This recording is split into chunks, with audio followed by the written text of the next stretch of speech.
आज हम देख रहे हैं कहानी द रिटर्न ऑफ टाइगर का भाग 49। शीर्षक है मोहब्बत का अग्नि परीक्षा। और ये ना बिल्कुल किसी टीवी सीरियल की स्क्रिप्ट जैसा है। डायलॉग्स, सीन डिटेल्स, सब कुछ। हाँ, फॉर्मेट तो वैसा ही लग रहा है। तो आज का अपना काम है इसके जरूरी मोड़ समझना, किरदारों के इमोशंस देखना, और ये जो आइडिया है ना मोहब्बत का अग्नि परीक्षा, ये कैसे फिट होता है कहानी में। बिल्कुल। चलिए फिर खोलते हैं इसकी परतें। हाँ, देखते हैं। इसमें एक्शन, सस्पेंस, इमोशन सब कुछ है। देखना यह है कि ये हिस्सा किरदारों को, उनकी कहानी को कहाँ ले जाता है। अच्छा, तो शुरुआत में ही देखो एक कंफ्यूजन है। विक्रम को लगता है हथियार अघोर सिंह के हैं, पर टाइगर को शक है। उसे लगता है दुश्मन कोई और है जो सीधे दिल पे वार करना चाहता है। सही। और रिया वो साथ देने का वादा करती है। हाँ, वो कहती है मैं तुम्हारे साथ हूँ।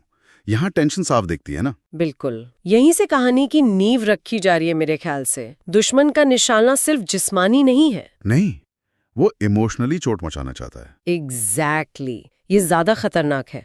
और ऐसे में रिया का सपोर्ट टाइगर के लिए वो सिर्फ एक सहारा नहीं है। नहीं, वो उसकी हिम्मत बन जाती है। हाँ, बिल्कुल। फिर शिकारी का सीधा मैसेज आता है एक वीडियो टैबलेट पर। अच्छा, क्या होता है उसमें? वो टाइगर को बुलाता है अकेले पुरानी खदान में, रिया को बचाने के लिए। ओह, तो रिया खतरे में है। हाँ, टाइगर तो गुस्से में है, कहता है अब ये खेल खत्म होगा। पर रिया, उसे डर है। वो रोकती है, कहती है ये जाल हो सकता है। ये क्लासिक सेटअप है, हीरो को उसकी सबसे बड़ी कमजोरी पर पकड़ना। रिया। हाँ, उसका प्यार।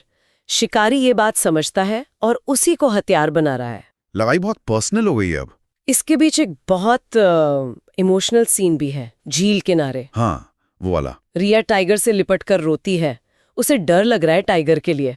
और टाइगर उसे समझाता है, कहता है प्यार सिर्फ पाना नहीं, हिम्मत भी है। मेरी हिम्मत मौत से भी बड़ी है। ये सीन क्यों इतना जरूरी है यहाँ?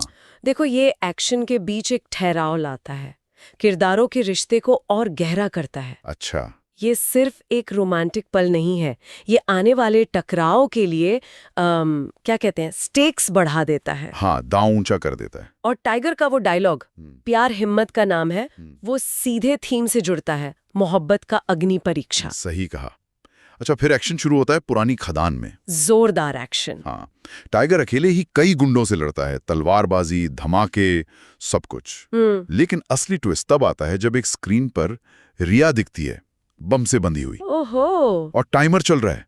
अब टाइगर के पास वक्त बहुत कम है। तो यहाँ कहानी एकदम रफ्तार पकड़ लेती है।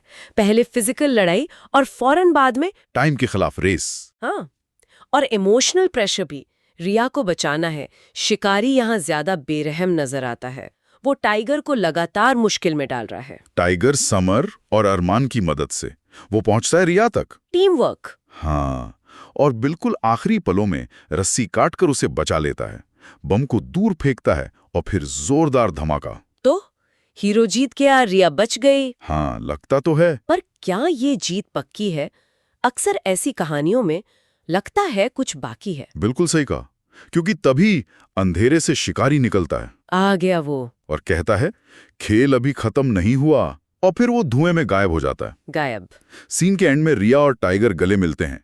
प्यार की जीत तो हुई, पर टाइगर वो बदला लेने की कसम खाता है। क्या कहता है? उसका शिकार मैं ही करूंगा। और फिर कैमरा पैन करता है, दूर पहाड़ी पर खड़ा शिकारी दिखता है, शायद अगली चाल सोच रहा है। तो यहाँ कहानी का जो सेंट्रल आइडिया है वो साफ हो जाता है। क्या टाइगर की सबसे बड़ी ताकत है, लेकिन वही उसकी सबसे बड़ी कमजोरी भी, जिसे दुश्मन इस्तेमाल कर रहा है। हाँ, ये लड़ाई अब सिर्फ फिजिकल नहीं रही, ये एक मनोवैज्ञानिक जंग बन गई है जो आगे चलेगी। तो इस हिस्से में हमने देखा एक खतरनाक रेस्क्यू मिशन, प्यार की कड़ी परीक्षा, एक चालाक दुश्मन जो पीछा पड़ा है, और आगे और संघर्ष का इशारा। हाँ, ये वाकई कहानी में एक बड़ा मोड़ था। और दिलचस्प बात यह है कि जहां से ये अंश लिया गया है वो एक सवाल पर खत्म होता है। क्या सवाल? कि क्या इसका अगला भाग 50 लिखा जाना चाहिए, जिसमें शायद शिकारी का चेहरा सामने आए। अच्छा। और टाइगर रिया की शादीशुदा जिंदगी में नया खतरा आए। ये हमें सोचने पर मजबूर करता है ना। हाँ, कि ये फिक्शनल कहानियों में संघर्ष कब तक चलता है। बिल्कुल। जब लड़ाई इतनी पर्सनल हो जाए तो हीरो पर क्या असर होता है, और क्या प्यार ऐसे लगातार हमलों को झेल सकता है, ये कुछ सवाल हैं जिन पर शायद पाठक सोच सकते हैं।